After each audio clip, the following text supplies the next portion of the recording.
Good evening or good morning, wherever you are in the world. I'm Regina Yao. I'm the founder and president of the Pixel Project, and I'm moderating the 11th and final YouTube live stream of the 11th fall edition of our Read for Pixels campaign.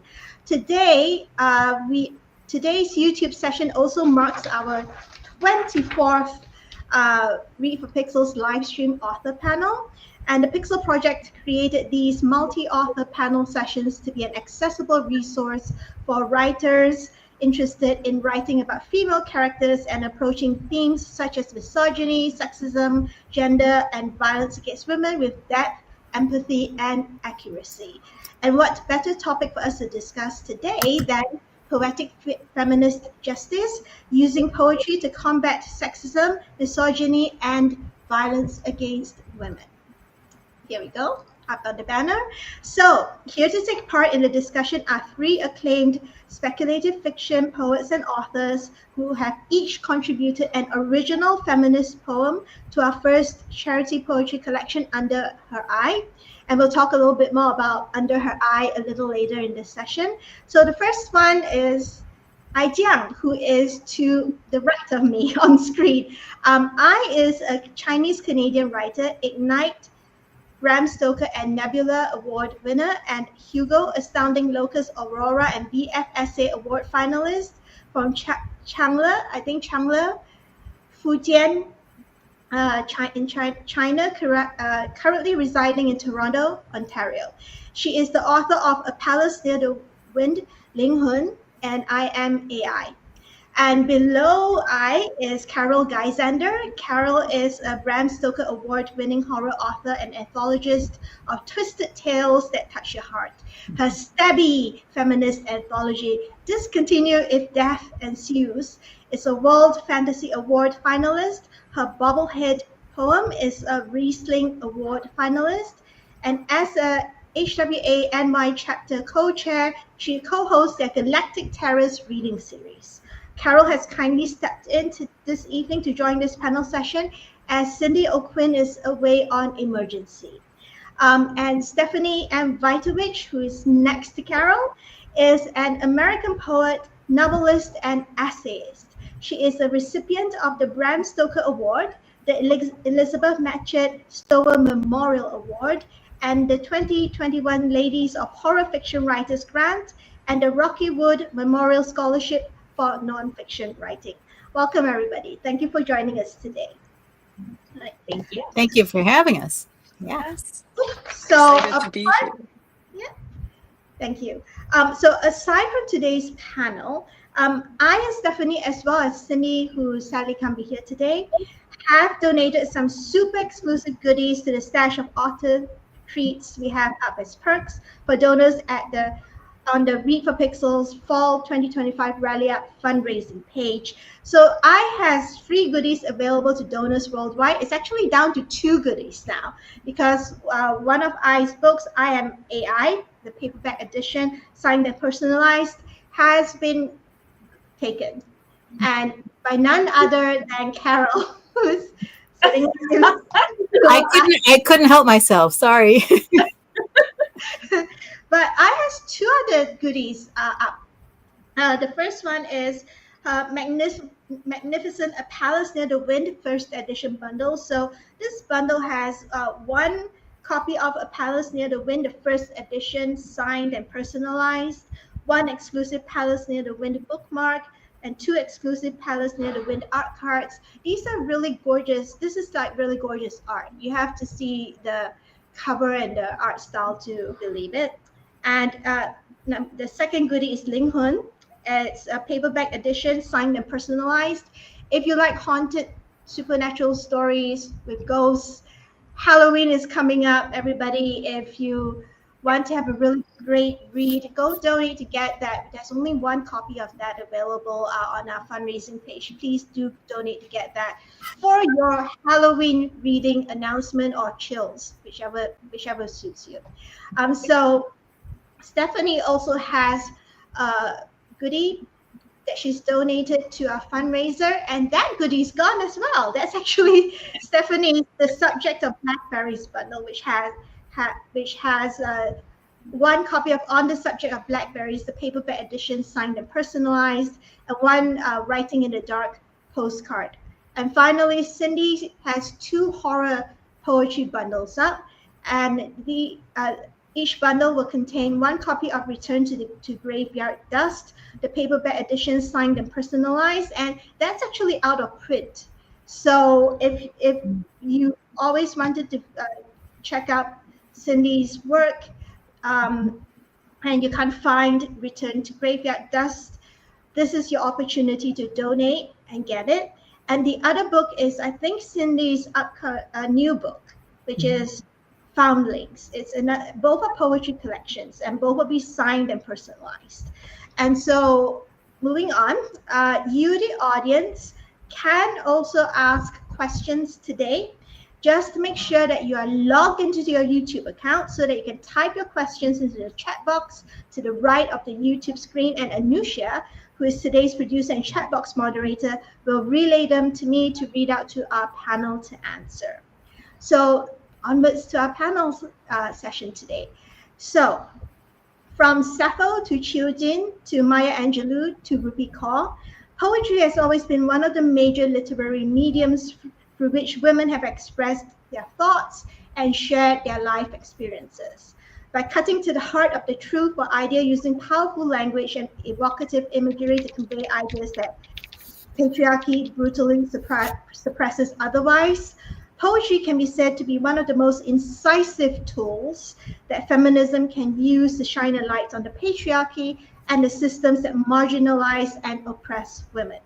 So today we are going to explore the evolution of feminist poetry and how poetry can be used for feminist activism, including in the long-standing battle to end violence against women across the world.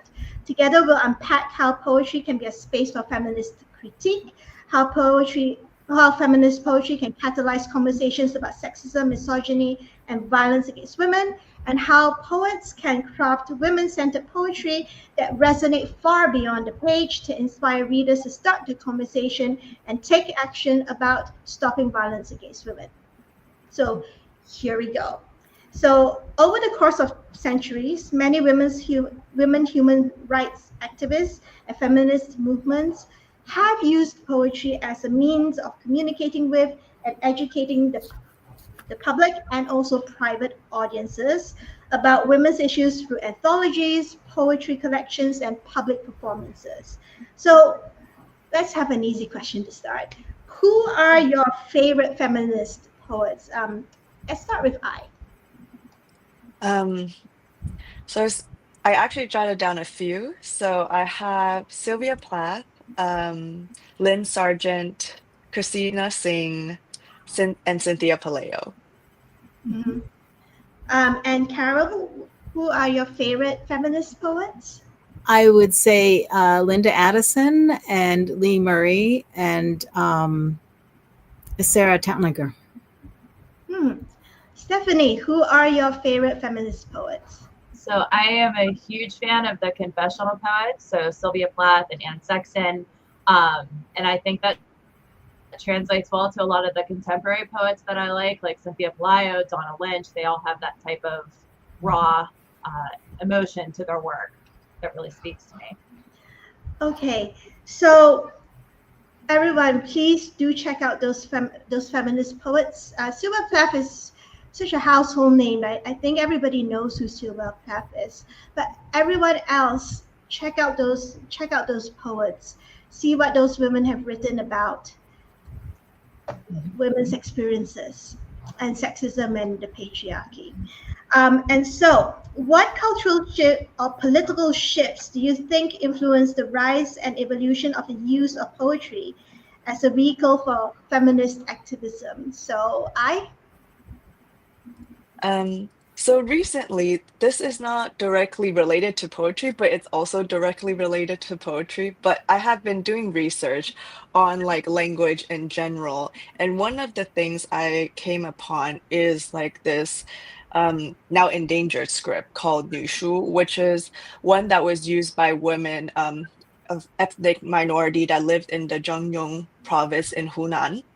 And it's essentially because they were excluded from educational institutions and like the public spaces because of the patriarchy, they would weave poems, like embroider poems, write poems to each other in like their own script, and to kind of foster a connection to each other due to their hardships, their sorrows. It wasn't like back then, it wasn't used as kind of a means of activism, but I feel like through like um through events like these, as like women move forward and realize they can use poetry, can use, you know, the art forms to empower themselves, to empower not only them personally but themselves as a collective, that kind of influence the evolution of how poetry is now used as something so powerful and something so like publicly verbal.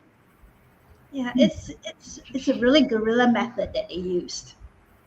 I think that's also the you know, using their own language and poetry to talk to each other, to communicate with each other, so that the patriarchy does not know what's going on. It's right under the patriarchy's nose, right? So I'm like, that's really cool. That's so cool. So Carol, what do you think?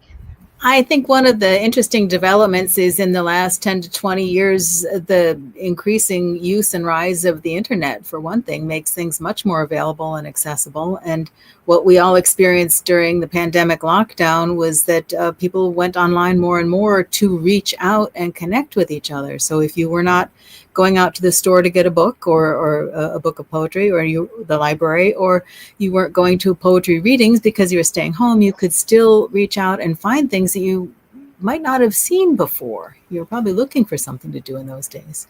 And I think that made things much more accessible to people. Mm-hmm. Stephanie, what are your thoughts? Yeah, so I always try to find a way to talk about the witch whenever I can. And so I have to take this as the opportunity, because I feel like when we've seen this shift and this battle between religion and spirituality, we've kind of seen this rise in the witch. We've seen it at protests, we've seen it at rallies, we've seen people dressed up as witches burning, holding the signs that say, "We are the granddaughters of the witches you couldn't burn." And I think we're seeing so much more of that type of feminist and anarchist language, kind of this othering to kind of promote female rights, especially with pieces like, I'm thinking Margaret Atwood has a poem called Half Hanged Mary, which is about a witch who they tried to hang her and it didn't work, and she rose up and everyone was afraid of her and they just left her alone. Or we could look at like Anne Sexton's poem Her Kind, which is again about people kind of othering women and women finding empowerment and community and stuff like that. So I think, you know, over the past like 10 years or so, we've really seen that women kind of grasping on to that archetype, and I'm seeing it a lot in poetry. I'm seeing a lot of like rising in folklore or poetry, and just this kind of way of using the witch to kind of, maybe, I don't want to say sugarcoat, but if they can't talk about certain issues like head on with themselves, they're using the witch as the stand-in to kind of mediate some of the issues with violence and like sexual assault and stuff that the women want to speak to. And I find that really, really empowering. So that actually leads nicely to our next question. So earlier on, we had a panel about the rise of the female, with some crime and mystery authors, about the rise of the female detective. And what we've all noticed is that the evolution of the female detective is sort of in parallel with the feminist movement, at least in the West. So the question now is, in poetry, do you also see any parallels between how women's poetry evolved over the centuries and the progression of women's rights and the feminist movement in the real world? So I feel like, not always, but I feel like a lot of poetry in the past really focuses on kind of like isolation, suffocation, suppression. But I feel like there's been a movement to like a redefinition and reclamation of like women identity and agency, where like empowering women becomes like the center focal point of the poems rather than only the hardships that they're experiencing. Mm-hmm. Well said. I think it's interesting just looking at horror in general. The concept of horror is frequently to define the other. You know, it's us against them. It's the monster or the creature or the witch or whatever.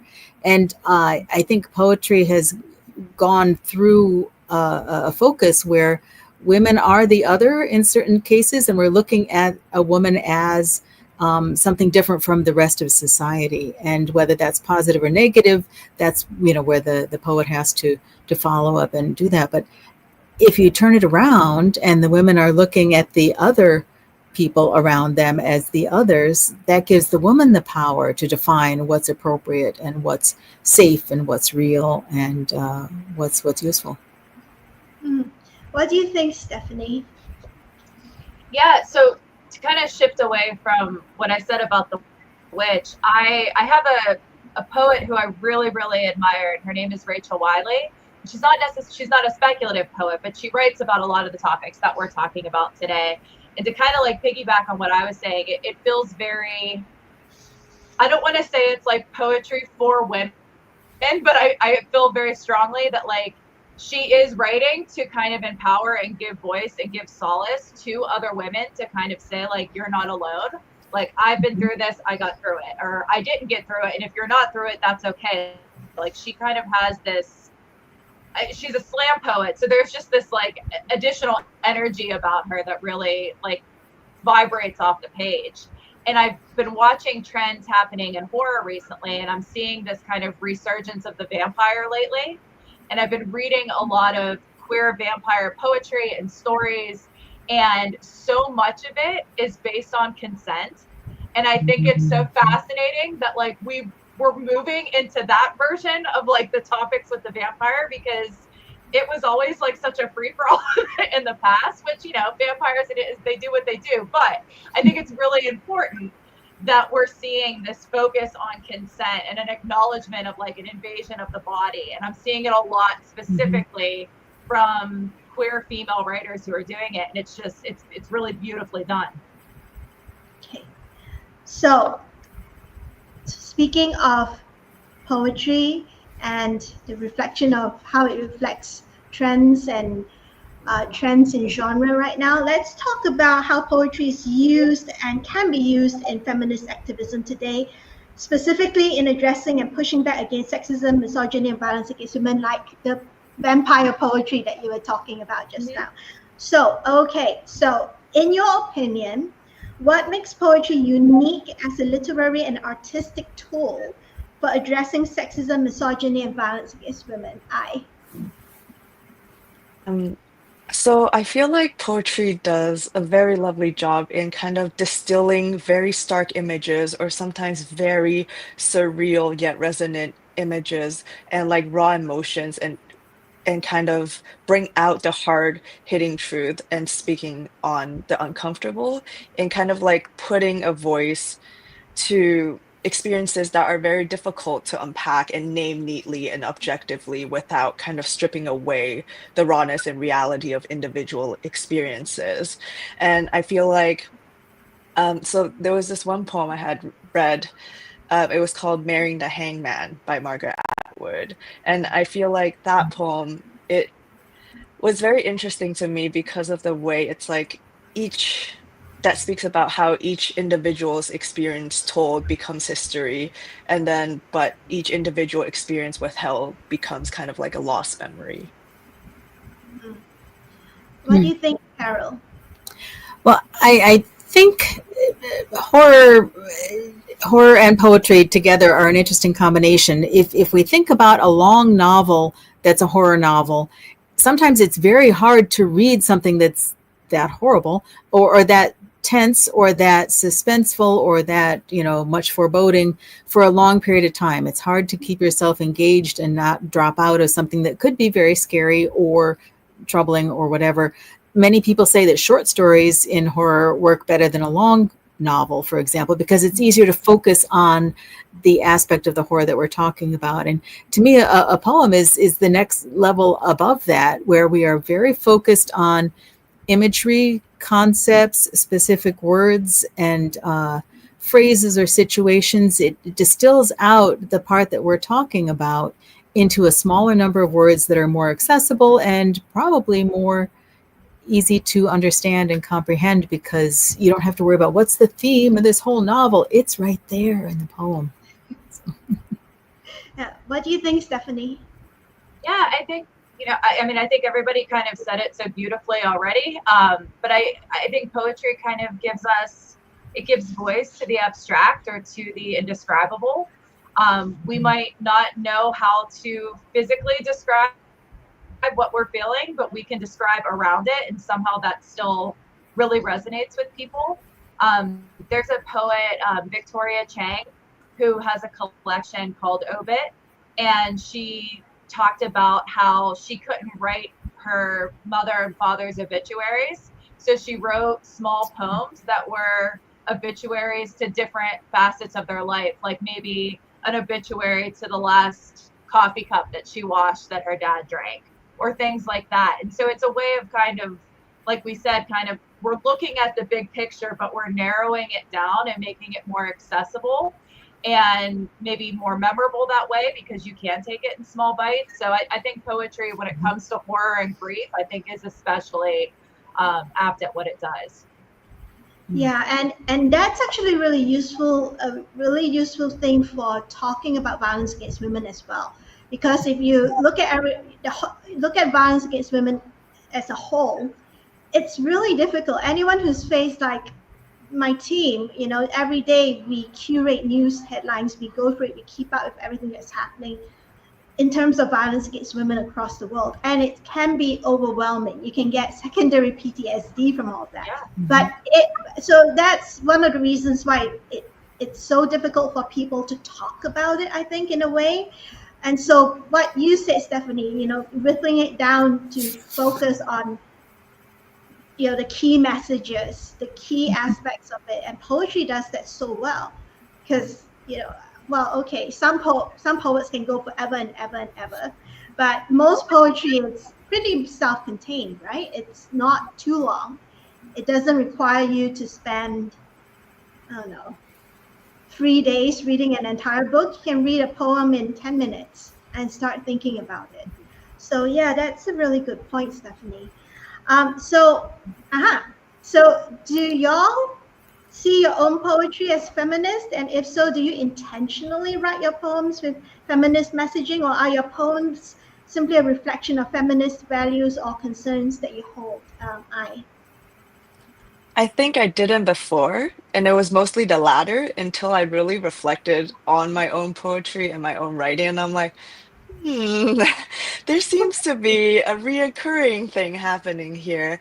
And I feel like I really tend towards haunted houses, tend towards very confined and restricted domestic spaces, especially because they have been presented to me since childhood as a supposedly safe space, if that makes sense.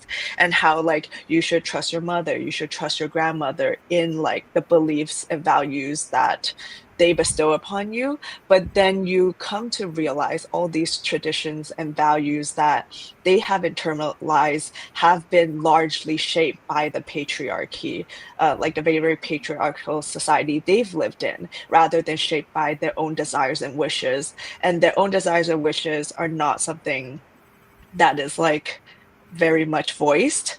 And I feel like I've been really trying to unpack all of this through my own poetry. Mm-hmm. What about you, Carol?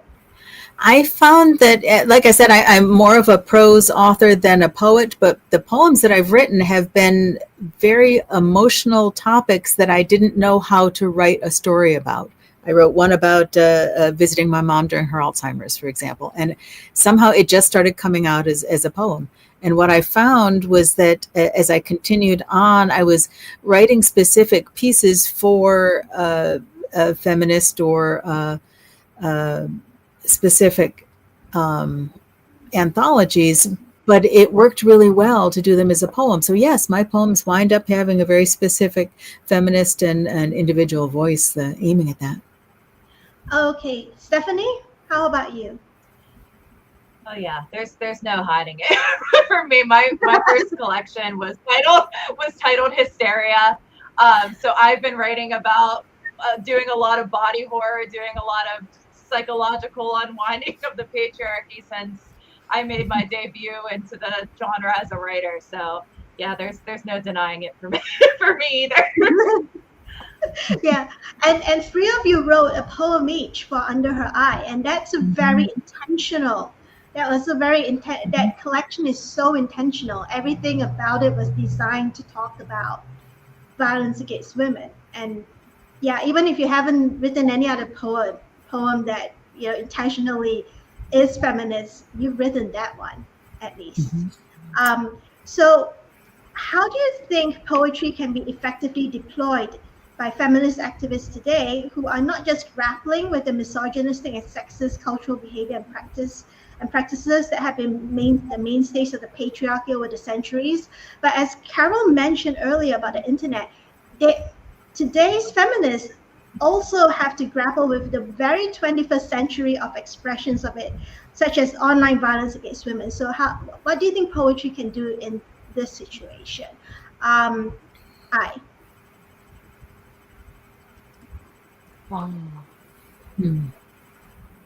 That is a difficult one. Can I pass it on first? Yeah, sure. Carol? Tag Stephanie. No, I'm kidding. No, you've been wonderful in answering first every time. I think that poetry, when it focuses on this specific topic, can reach a lot of people. And I think, like we said with the internet, yes, there is a lot of violence against women available on the internet and seen on the internet, but we can also put the poetry out there so much more. We can do gatherings. We could do like a poetry reading only online. We can fight back by using the same thing that exposes the violence against women to expose the poetry. What do you think, Stephanie? Yeah, that's a beautiful point, Carol. I like this idea of using poetry to fight back. And when I'm teaching my undergrad students specifically, something that I like to do when we step into conversations that are happening, in the political space, and students don't know how to give words to what they're feeling, or maybe they listen to a speech and they have a lot of emotions, but they don't know how to process them. I like to stoke the fire a little bit because I am what I am, and I will print out the speeches or something that we're talking about, and I have students do blackout poetry with it. And it's been a really effective way to kind of give a name to what you're feeling and also process it, maybe with some intention. Maybe it's subconscious, you don't know what you're pulling out, but it gives us a different way to like attack the speech or attack the bill. I mean, we printed out bills and stuff like that in class. And I feel like it's an interesting piece of activism while also teaching students that you can use creativity to help process a lot of what's going on in the world. So that's been an exercise that I really liked using, and I think my students have responded really well to it. So that would be what I would contribute to something like this. Do you want to just take a second and explain what blackout poetry is for those who may not know? That's a good point. I should have done that. So blackout poetry, let's see. So I know there's probably a very succinct way to say it, but I tend to be long-winded. If you take out something that is previously written, so if there's, let's say we mentioned like Anne Sexton's poem Her Kind. Let's say you print out the poem and you go through and you black out words and you circle certain words that jump out to you, and you can create poems within poems that already exist. I think Jessica McHugh is the best. Like, she is the blackout queen. Her poetry is exceptionally feminist and just gorgeous. So like, if you're interested in blackout poetry, she even has a book that she wrote about how to write blackout poetry. So I would affectionately send you her way and just tell you to check out all her work because she's the master of it. So have you gathered your thoughts yet? Yes. slowly gathering as people are speaking. Um, yeah, so I guess this kind of connects to what you were talking about with like shorter attention spans too. I feel like poetry often has a very compact nature, and with like, you know, the shortened text and very image based kind of sharing on social media, I feel like it is a lot easier for people to share poetry in like, you know, like the square on Instagram, or like in a brief post on, you know, Blue Sky, Twitter now, you know, whatever it is. Um, and have it be very like hard hitting and succinct and kind of like showing and like emotional connection and reaching out, rather than a very objective articulation, and kind of like using it as an opportunity to speak up online and gather support in a safer way. So of the memification of poetry. So I think Rupi Kaur does it really well, because people keep putting her because her poems are brief, they're feminist, and they can fit into the Instagram square. So I've seen people put that into, you know, really nicely designed Instagram squares and share it both on Instagram and Facebook, and they go viral. People just share, read it, think, oh, you know, strikes them, and it just becomes a meme. And a lot of people think, you know, going viral and memification is in some ways a negative thing. But the positive aspect of it is, I think because poetry is so bite-sized, it's so easy to just share. You're not proselytizing at people, you're not preaching at people, you're just saying, oh, this is a nice poem, and then, oh, so it just happens to have a feminist message in it. And it can fit into an Instagram square, as I said. And you know what I notice about that? That's a fascinating concept, because it's like sneaking a subtle message into something that people are already used to seeing when they're not expecting something that's really going to hit like that. So it's already an accepted format. Oh, a meme, that'll be funny. Oh. No. Yeah. Cool. So speaking about that reaction, have any of you seen feminist poetry ignite real-world conversations about gender justice or violence against women? So not particular like poetry examples, but I'm just thinking about kind of like the build up of like poetry, of art, of people speaking out together as like, you know, like a whole collage of things that kind of drive specific movements to rise, like the Me Too movement, Time's Up, Why I Stayed, Right to Be is what I'm thinking about. It's the hashtags. Yes. Yeah. Carol?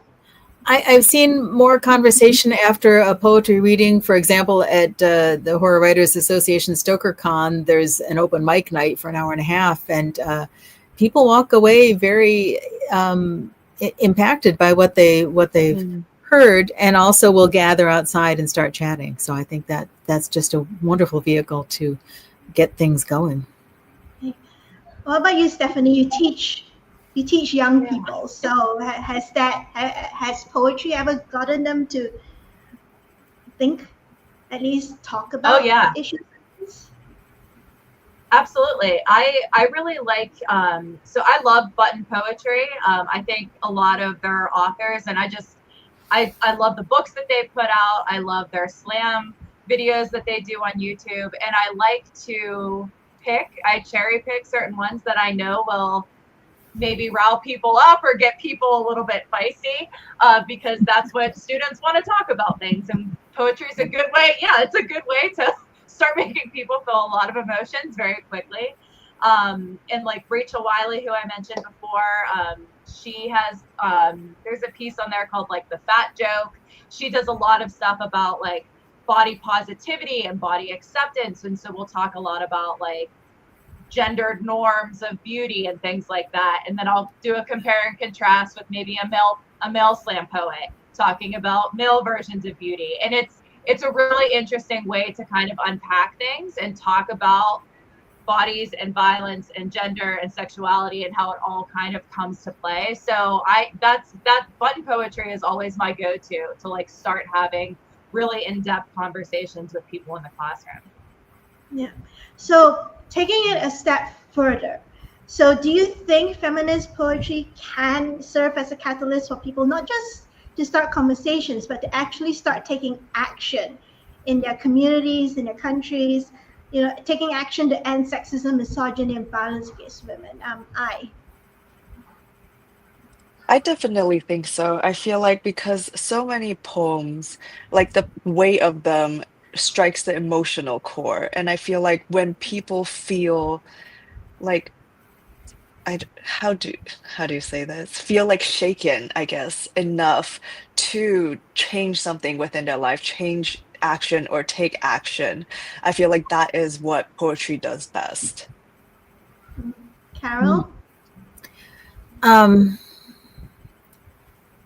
I think that it can be very powerful in a lot of cases, even in some sort of social gathering or a protest or whatever, where people are getting together for a purpose. A poem is something, a limited number of words that you can repeat over and over and over like a chant. And that can really bring people together and remind them of why they're there, why they're doing what they're doing. So I think that poetry can really be effective that way.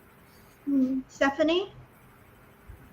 Yeah, I think that poets are kind of the vehicle where they're either there to disturb the peace or they're there to encourage the peace. And I think that it can be really powerful because, when you have these intense feminist poems, they could be drawing awareness to certain issues, in hopes of political change, in hopes of societal change, or they could be there to create community amongst themselves. It's a type of therapy, it's a type of prayer, it's a way for people to know they're not alone. So I think no matter how they're using it, even if it's only a way to kind of exercise their own demons, I think it's going to ignite some type of change, not only in themselves, but in others too. Yeah, and going back to what Carol said about chanting, it just struck me that, for as long as human history has been, I could be wrong, but for as long as humans have been going to war, they've always had a battle chant. They've always had, the men have always had, war songs, right? Songs that they sing in war to spur themselves on. So why can't women have that? Because lyrics are poetry, right? Rap is poetry. Song lyrics are poetry. So if women have anthems, I think there's an anthem now called Labor, the song Labor. And yes. Yeah. Yep. And people have been, I noticed that every time there's discussion, that music video of her performing, the artist performing Labor live, there's so many women that are singing along with her. And then if it's posted on social media, the men come out the woodwork and start slamming it. And women start pushing back. And, to give an personal example, I left a comment there saying, talking about it. And then all these men came out of the woodwork to, tell me that also, you know how it goes. I'm not going to repeat that I'm less here. But women have come out in the comment section defending me and pushing back against the men and speaking up. And some of them are older women who said, I never had a chance to speak up when I was younger. Leave this woman alone. I'm doing it now. Yeah. So I think it can spur people to action. And because poetry distills all of those ideas, we've talked about this, into bite-sized digestible pieces, we can actually get people to really focus on the idea. So speaking of that, let's talk about tips and recommendations of writing feminist poetry. So let's get down to the nuts and bolts of this. For poets listening in or writers listening in who would like to include more feminist issues and ideas in their work and to tackle the issue of violence against women more adroitly in their poems. So, what advice would you give to emerging poets who want to center women's voices and experiences as well as feminist ideas in their poetry? So I feel like I'm the worst person to ask for advice because I am not a very prescriptive person. I am the type of person who, like, when I have a mentee, they come to me, they'll be like, how do I write? I'm like, well, what is your intention, right? And then based on what their intention is, then we can explore different avenues of what might be best in writing that specific poem. Kind of like what Carol was saying, if your intention is to make almost like a feminist chant, right, then maybe you'll pay more attention to like the rhythm, to the repetition, to alliteration. Whereas if someone is working on more like very, dark, very personal feminist imagery, maybe you would lean more into metaphor and things like that. Yeah. Carol, any thoughts? Well, and just to follow on that thought, even Martin Luther King, "I Have a Dream." It's prose, it's a speech, but there is the repetition of those key lines in there, which is one of the things that we do in poetry a lot, and I think that's a really great thing to pay attention to, like you said. All right, I'm going to do the shameless plug, and I just say, if you want to get better at your poetry writing Poetry in the Dark by Stephanie Wytovich is an excellent place to start. Yes, it's true. But I also think considering where one wants to place this work and have it be seen is another interesting thing to do. And one of the things that I mentioned that I'm an anthologist, and so in several of the different anthologies I've edited or co-edited, we've had poetry as well as prose, and those work together very well. So if somebody's looking for some place that they can target their words that will give them a specific kind of idea what to write about, take a look at some of the anthology submission calls that are out there. If they accept poetry as well, the theme that they're asking for can be done very nicely with poetry. We did that in our Discontinuous Death Ensues anthology. 5 women wrote from their own country about the turning point after abuse of women when we get some power back. And each group started their piece with a poem and then one or more stories. And that was a really great palette cleanser in a way between the different works. So I think focusing on a particular topic or submission call can also help you focus at what your words are, if that makes sense. Mm-hmm. Yeah. Stephanie? Yeah, so with my poetry, something that I started doing years ago, and this will be really uncomfortable advice, just because it was uncomfortable when I started doing it. I started keeping a shame journal. And I talk about this a lot when I teach, because I think so often in poetry, we know what we want to say, but we're afraid to be so honest. We're afraid to kind of let ourselves bleed a little bit on the page. So there is this idea of maybe hiding or sugarcoating a little bit. And I really wanted to try to get better about being more raw. And so I started keeping a shame journal, and I wrote down all of the things that I was ashamed of. I wrote about things that I didn't like about myself, things that I thought were gross, things out in the world that I didn't agree with, or that I had thoughts on that I wanted to change, stuff that I was struggling with. And it was kind of a way to purge all of that out, like, oh, hey, I already wrote about it, so I can write about it here and really articulate and get to like the bread and the bones and stuff of like what I want to actually be writing about. And so it is really uncomfortable to do, especially if you're in a position where you're afraid somebody's going to read it, like lock and key, hide it in your desk, put it under the floorboards, take a page out of Poe's book. But I think it really helps to kind of get it out, and then you can sit there and really work with some of those feelings. And I think your poetry gets to be a lot stronger and a lot more vulnerable. And then I think it starts to connect on deeper levels with people. So that's something that I would recommend trying if people haven't tried it yet. Just don't. I'm still not terribly good at it, because it's like really intense therapy that you're doing to yourself. So like, there's multiple levels there. But I do think it is wonderfully useful. Stephanie, that's so cool, because really what you're doing is harvesting the difficult and painful thing ahead of time and saving it somewhere in a place that you can just pull from later without having to go through that painful extraction at the time you're trying to write it. That is brilliant. Oh, thank you.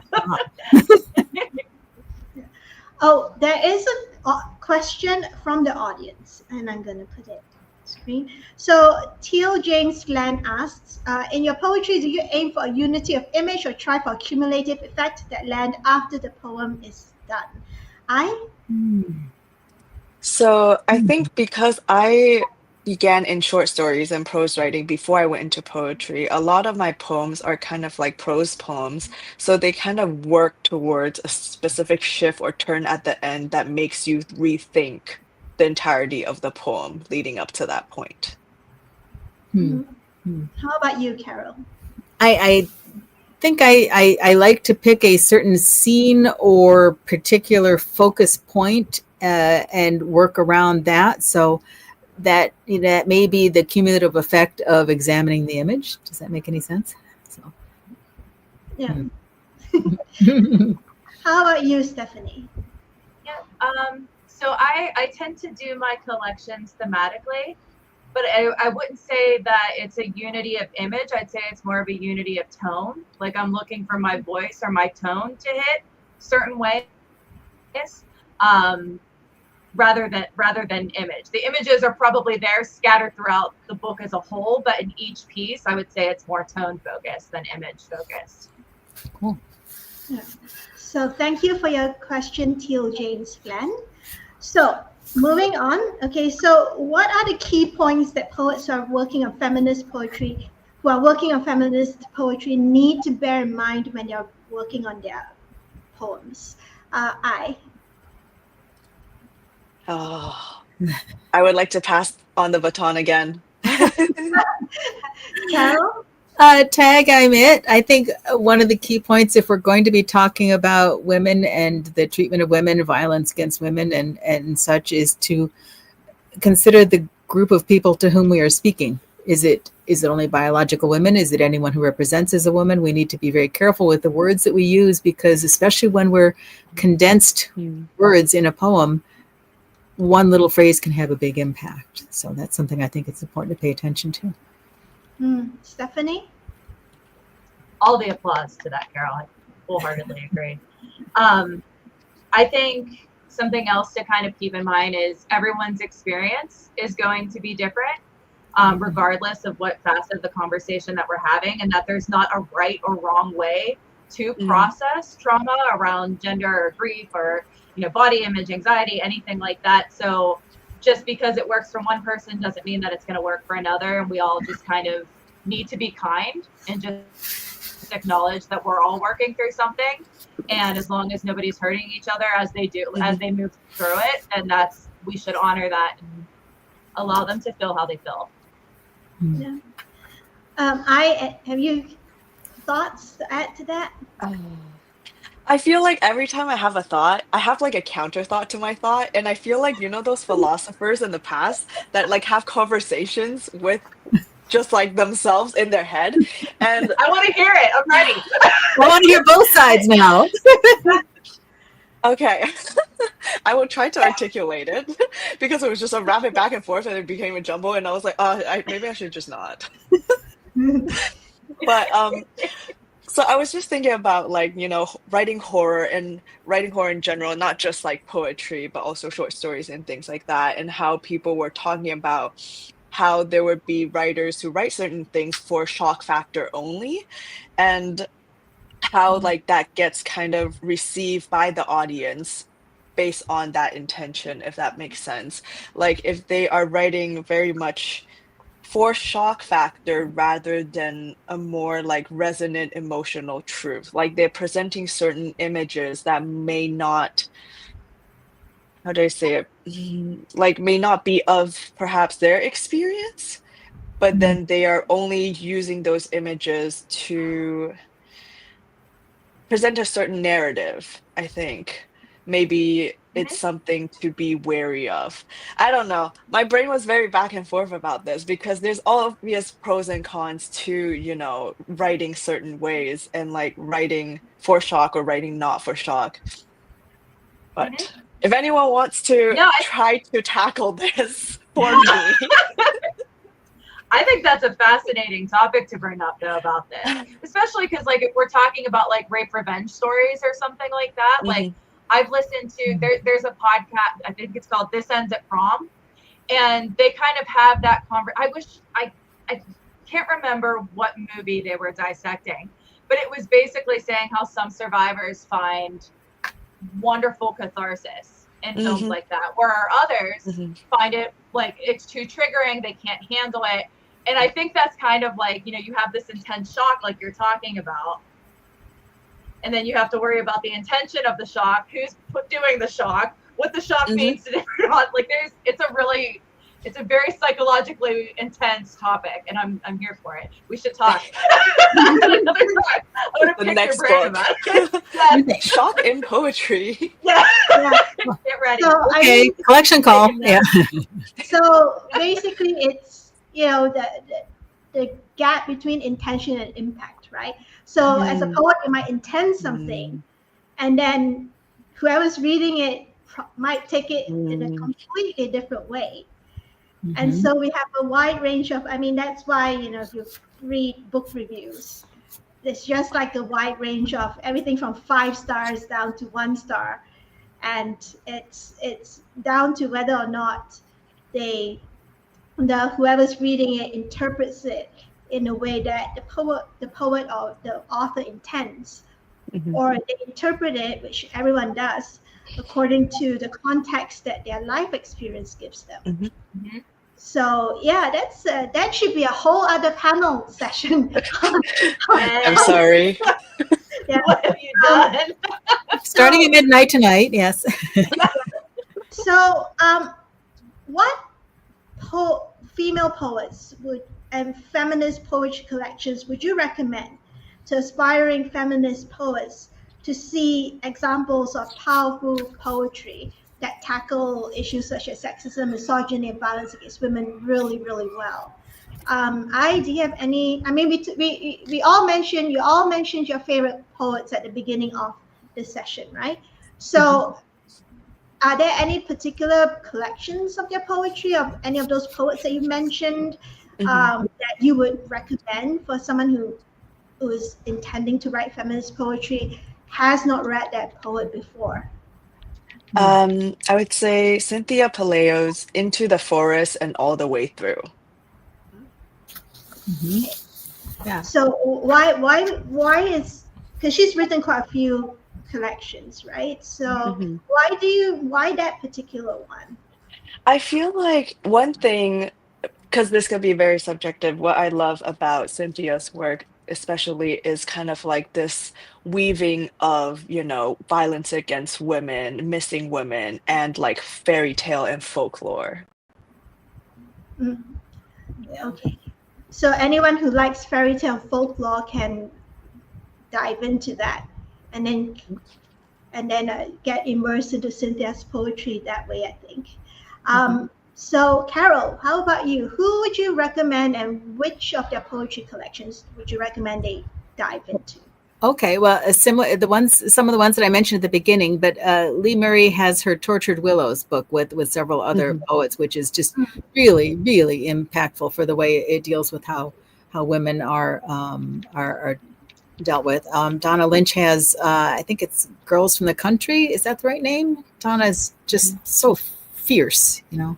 And then Linda Addison has one that she wrote with Jamal Hodge called Everything Endless that came out this year. And it's got the 7 different principles of the universe, but the 7th is gender.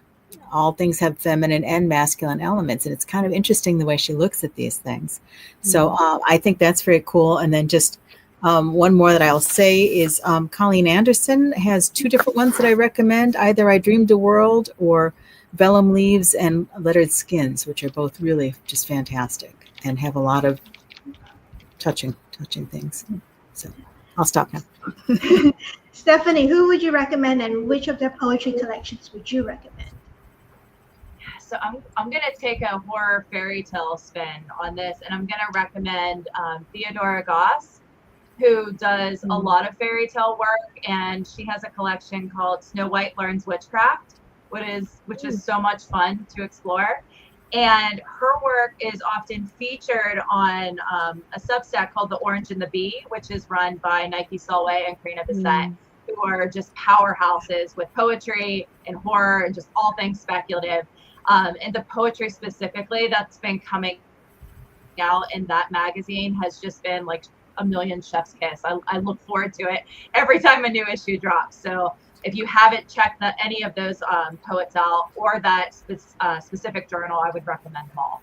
Okay, and I just like to mention that Cynthia Pelayo and Linda D. Addison are both Read for Pixels authors as well. So if anyone wants to check out what Cynthia herself has to say about her work, you can go to our YouTube channel, which you're actually on now while you're watching this, or you can just search for the Pixel Project Cynthia Pelayo, and the video of us chatting with her about her poetry and her prose work will come up. And we've got loads of different panel sessions with Linda D. Addison talking about writing horror, writing feminist stories. Just search for Linda D. Addison, the Pixel Project on YouTube, and all those videos will come up, and you can see what those both poets have to say about this topic, actually. So final question, and it's such a Captain Obvious question, but we gotta ask. Why do you support the cause to end violence against women? Ai. Why would you not? Women should not be violated. I feel like that should be, a given. Okay. Carol? Yes, and so much of what we talk about in the United States is equality and equality. Well, we know that there's so many reasons that equality is not really happening between people of different skin colors, people of different genders. It's just not effing fair. I'll say it very carefully. So if we can raise awareness of this and show people what's going on, a lot of people don't know that these things are happening. Let's tell them, let's show them. Okay. Stephanie? Yeah, and I think for when people are ready to really sit down and have some uncomfortable conversations with themselves and their peers and family and stuff like that, Roxane Gay edited a book not too long ago called Not That Bad, Essays on Rape Culture. And I think it should always be mandatory reading, but now more so than ever, I think it should be required reading for people to read about a whole bunch of different groups' experiences, what violence could look like, how it shows up, things like that, how we can deal with it, how we can talk about it. It's a really, really powerful collection of essays that I can't recommend enough on this topic. All right. So that brings us to the end of today's discussion session. So for anyone who joined us halfway through this really interesting discussion session, we're going to bring up the fact that I and Stephanie and Cindy O'Quinn, who can't be here today, have donated some super exclusive goodies to the stash of author treats we have up as perks for donors at the Read for Pixels Fall 2025 Rally Up fundraising page. So I have donated 3 goodies. One of them is gone. That's I Am AI. That's gone to Carol. Thank you for making the donation, Carol. But the 2 that's left, they're actually so gorgeous. One is Ai's magnificent A Palace Near the Wind first edition bundle that has 1 copy of A Palace Near the Wind, the first edition signed and personalized, 1 exclusive Palace Near the Wind bookmark, and 2 exclusive Palace Near the Wind art cards. And there's also the second goodie is Ai's book Ling Hun. It's a really great read for the upcoming Halloween season because it's all about a haunted house and ghosts and stuff.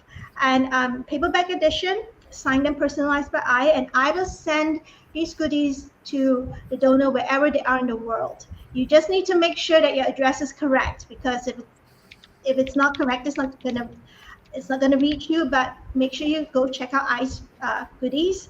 And also, Stephanie has donated a bundle called On the Subject of Blackberries, which has a paperback edition of On the Subject of Blackberries, which is her poetry collection, and it's signed and personalized by Stephanie, and there's a Writing Poetry in the Dark postcard as well in it, and someone else has snapped it up.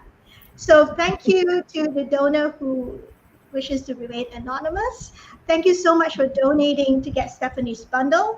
And then we have Cindy O'Quinn's horror poetry bundles. Cindy has donated 2 of these bundles. They include one paperback edition of Return to the Graveyard Dust, signed and personalized. This book is actually out of print, so you can get it anywhere. This is from Cindy's own personal library that she's offering the book to donors.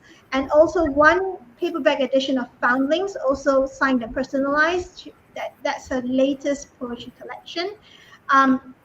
And her Cindy's bundles are available to U.S. donors only. So if you live in the U.S., you have a U.S. address, Cindy will send, if you donate to us, choose Cindy's treat when you donate to us, she will send that to you.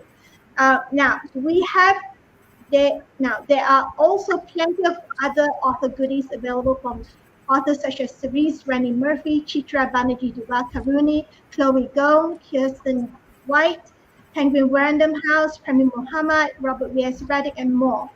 And since this is the last week of our live stream series, this is also the last new batch of goodies out. So if you go to our fundraising page and you will see any of the goodies there, and you really want it, and you make a donation to us, do it fast, because usually there's only one of the goodies. Now, we have raised $4,445 towards our $5,000 goal so far. So we're really close. We need to get over the finish line, everybody. Please give generously before the fundraiser ends in October 2025. All funds go towards our work to help end violence against women, including the Read for Pixels program, of which this panel is part of. So I'm going to share some slides. Okay, so to donate to get your goodies via our Rally Out fundraising page, go to tinyurl.com/R4P Rally Out 2025. This is case sensitive, so make sure that you type it in correctly. And Anusha has also put up the link in the chat box. You can click to go from there.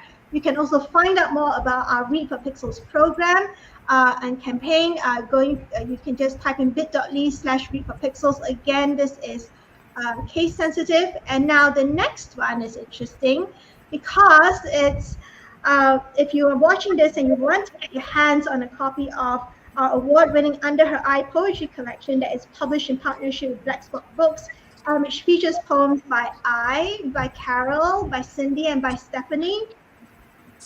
Please go get it. It's such a powerful book, and you can buy it. You can buy either the paperback or the ebook edition from all major booksellers worldwide. So the collection includes poems by 112 acclaimed female and non-binary poets, opening with "Know to Be True" by Stephanie, who I think Stephanie, you wrote this with. Sorry. It's Sunday morning early here, everybody. Okay, so it's Know to Be True by Stephanie. And there's also the writing assignment by HWA Lifetime Achievement Award winner SFPA Grandmaster Marge Simon. And it closes on a powerful note with a map of the backyard by Bram Stoker Awards nominee Jessica McHugh, whom Stephanie mentioned earlier as the queen of blackout poetry. So this is also another way, if you're interested in blackout poetry, to sort of get a taste of how Jessica writes blackout poetry. Dip your toe in, get Under Her Eye. And net proceeds from Under Her Eye all go towards keeping the Pixel Project's anti-violence against women work alive and kicking.